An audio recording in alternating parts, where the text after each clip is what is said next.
Are you thinking of getting a dog? Find out the reasons why we got our dogs. Let's go! Love dogs, then big dogs, small dogs, medium dogs. But everyone says goodbye to Bailey, not to me. Oh my goodness. Love me! I love you! Stay away from me! Welcome to Okie, Doggie. I'm Adeline and this is Bailey. And I'm Chuyu and this is Double and Pepper. In this channel, we're going to be sharing about everything under the sun, all about doggies. Bailey! Hi everyone, welcome back to Okie Doggie, and today with me I have Double and Pepper somewhere here with me. And I'm Adeline and this is Bailey. Hi, and in today's topic we're going to talk about why we want to own a dog. Adeline, why do you want to own a dog? You will find this really hard to believe. I'll start off with something that's really crazy. I actually was scared of dogs to begin with. Are you serious? Really? Because I find that a lot of people, if they start off with a fearing dog when they are young, it's very hard to overcome this fear. So what happened? Actually, when I was about like 8 years old or something, I remember I was like in my void deck and then I got chased by a white poodle. Oh my goodness. And I remember, right, it's this definitely bigger size than Pepper.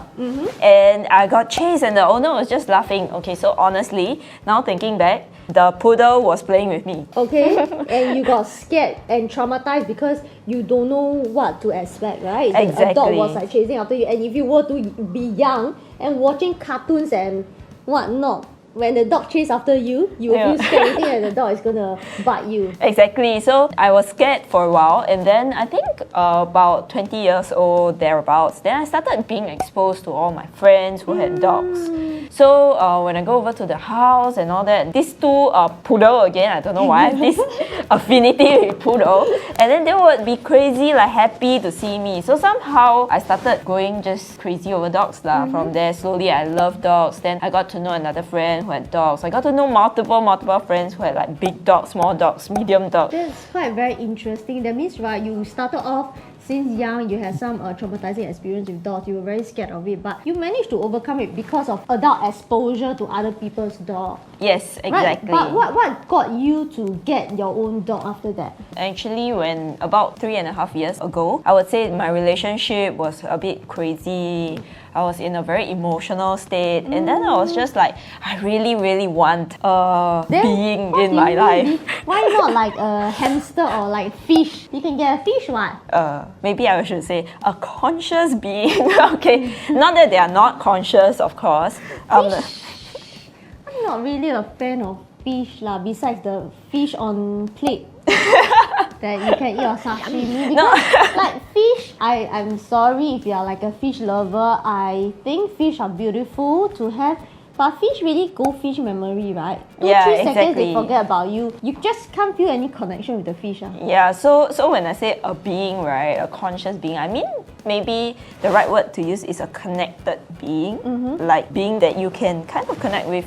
Like for me, I think that with a dog, I can look at him or her and talk to them. You know, for dogs, they kind of seem to understand you.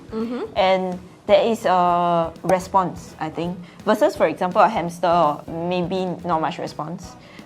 Fish, maybe not much response. And I think I like a slightly bigger being also. It's a bit hard to hug. You don't even hug like a fish, or the hamster is like this. Like that. My hugging will be like that. Yeah. So I got a dog lah, and I want to say this though. This is a caveat for those of you, right, who are thinking about getting a dog, and it's only because of a emotional experience and stuff. You still have to be very conscious of the fact that this is a responsibility for the dog's life, at least. It's not a decision you should make and then in 2 weeks' time say, hey, I'm now happy and adjusted. You know? Because I have to say, I kind of disagree with the way and the reason why you got a dog. Because what if after that you feel happy again and you have a happy life?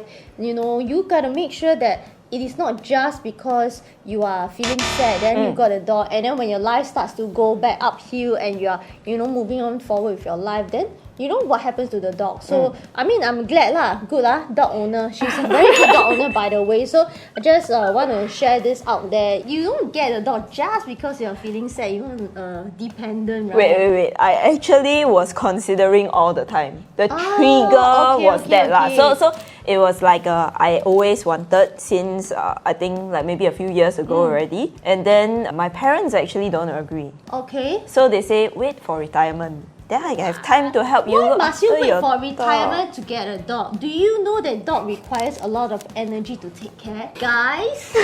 No, they were thinking in terms of time. So honestly, my kind of, I guess, heck care attitude came a little bit because of that emotional episode. So I literally took a picture of Bailey, like he's 2 months old, I got him, and then I took a picture and sent to my mom and said, mine. So that was my trigger point. Actually, I have 3 dogs, right? My eldest dog is really senior. That's why I don't bring him out. He is already like 17, going 18 years old. So the thing is this, right? After having my first dog, okay, for those of you, if you are thinking of owning your dog, right, here's the trick. Okay, I mean, first of all, I know that my family, my parents, they like dogs, okay? But if you were to go to them and say, hey, let's get a dog, most of the time, I would say 90% of the chance, you will be rejected, right? Because why? They think about all the hassle and all the responsibility that they need to take. And a lot of the times, right, I think when the children get a dog, the parents are the one who are treating it. Yes. Right, okay, so that's the thing. So how did I manage to get my second and third dog? Here's how it goes, right? I just bring the dog home first. And then I say that the dog is not mine. And I will paint a picture that, you know, hey, the dog's so poor thing. Nobody take care. I'm just helping to take care for a while. And then obviously the a while becomes like infinite amount of time. A long while lah, basically. A long while until like, you know, they also got emotionally attached to all this, right? And then yeah, that's how I got my dog imported home. Caveat also, your family must really already be okay with a dog. So not recommended if your family doesn't have a dog to begin with. I think no experience, no prior experience was with dogs and stuff like that. So my mom actually used to own a dog. Okay. So it's not like she never had a dog, but she just wanted to make sure we had time lah. And I knew I was going to take care of him also, so that was why I just went ahead with it. I see. So okay, for me it's like since young my family we always have a dog. So I know that my mom and my parents they kind of like dogs. So why did they like object to it though? Like the trouble and the hassle, right? Because I already have one dog at home. Right, and okay. to tell them that hey, I want another dog and another dog, like what do you expect them to say? They obviously will not say yes, right? Okay. Yeah. Well, I would say no to the second dog also lah myself. I have enough taking care of one. So, but I love my dog. So, how about lessons? Do you learn anything from Pepper and Double as you go along? Like, I would say that like as I go along, you know, having dogs in my life, right? Definitely there's a lot of lessons you can learn from them. I think one thing is there is really nothing to be angry about in life.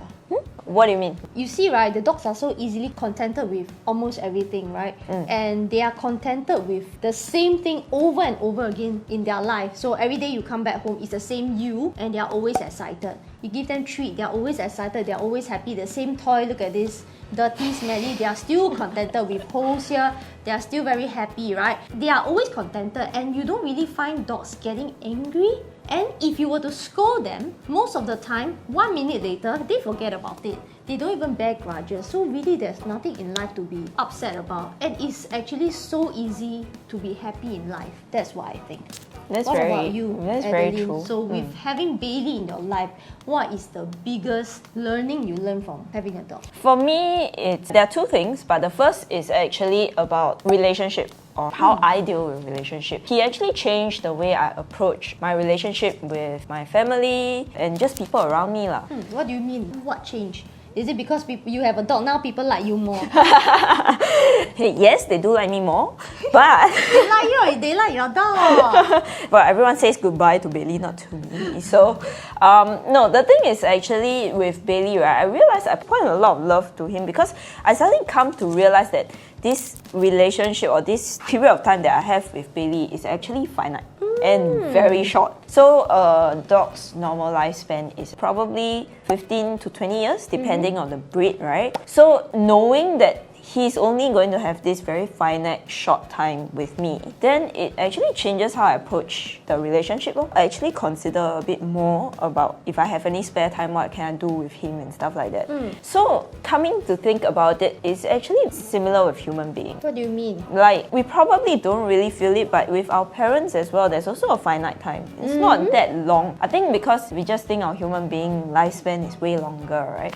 But honestly, if you think about it, we also don't know when it's going to end. The amount of time we get to spend with, like, maybe it's you, maybe it's like any other friends or my family as well. So it just makes me feel more conscious of every relationship that I have in my life. And every single moment that you have to spend with your loved one, it becomes very precious because you know that actually the time is always finite. You really don't know when, Yes, something happens, right? And I think it becomes like quality of time. So maybe it's not about like how long you spend together, but also like quality, like you really want to do something with them. You really go and plan and really put in effort into like spending time together. So even if it's not longer, you would actually make more effort to be there for the person or for that relationship. That's a very big lesson Bailey has taught you. Yes, and the thing is, it's a conscious everyday reminder. So because I mean he's around, right? And then and on the occasional weird thing, I don't know if this has happened to you ever before. On the occasional weird days, I'll wake up crying. Because like suddenly like I dream of something bad happening, or like this sudden notion that this being is no longer going to be in my life. Then I'll have this like stuck reminder that this needs to be always be around. Conscious thought, conscious effort. Number 2, on a slightly lesser scale, is actually I learn to enjoy every single thing that I do. Enjoy every single thing that you do. Yeah. Okay. Do you realize, I mean, you would definitely do if you're a dog owner, I think. Like when they stretch, right? It's like, wow, it's like the most shock feeling on earth.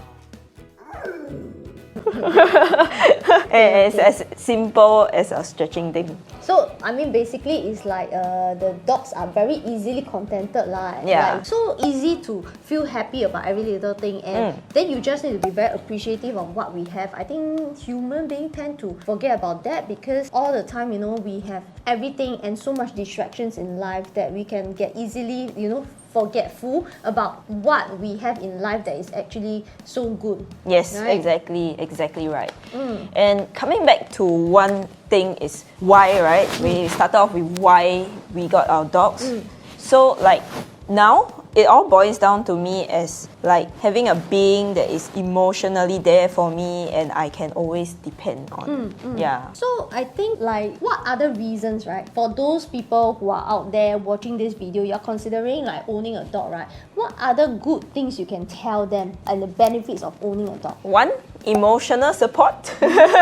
Like really being there. 2, unconditional love. Yeah, like you mentioned, right? You can scold them and then the next minute they will come back and they will still be like, love me! I love you! So that doesn't happen with most human beings, I would say.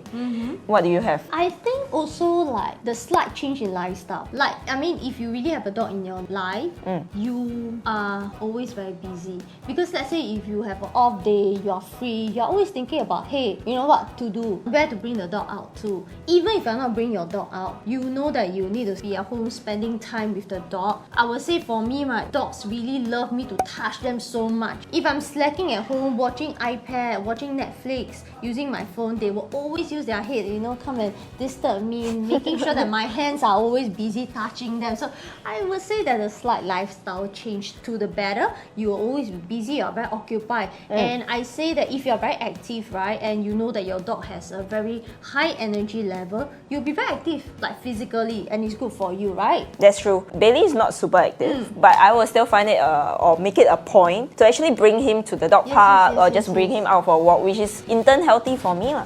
Yeah, so and I think good. it's not just like physically healthy, it's like the mental health as well, right? Sometimes you are living in city and so clouded by a lot of things in like your mind, and it's good to always go out, take a walk, take a stroll and enjoy the nature. Yeah. And I think one more thing, scientific studies have shown What? that hugging, petting a dog actually reduces your stress level. Wait, but do you think your dog likes hugs? No.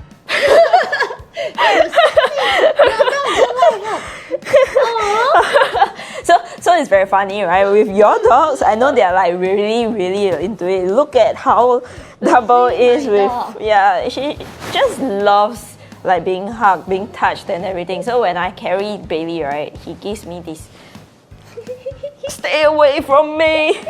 Yeah, so no, not for that, but he doesn't mind being like, you know, having a stroke and getting his tummy rubs and scratches. So he doesn't like to be hugged lah. So I will do a correction. I don't hug my dog that much compared to you probably. But I mean, just being around them and just like having their energy and aura and everything actually does help with stress reduction. I would say so. Yeah. So yeah, I think hopefully for those of you out there watching this video, if you are thinking of getting a dog, finding reasons to convince your family members on why you should get a dog, I hope you find value in this video. And with that, that's the end of our video this time, and we will see you in our next episode. Oh yes, remember to subscribe to our channel and give us a thumbs up and like if you like the channel as well. See you next time. Bye. Bye.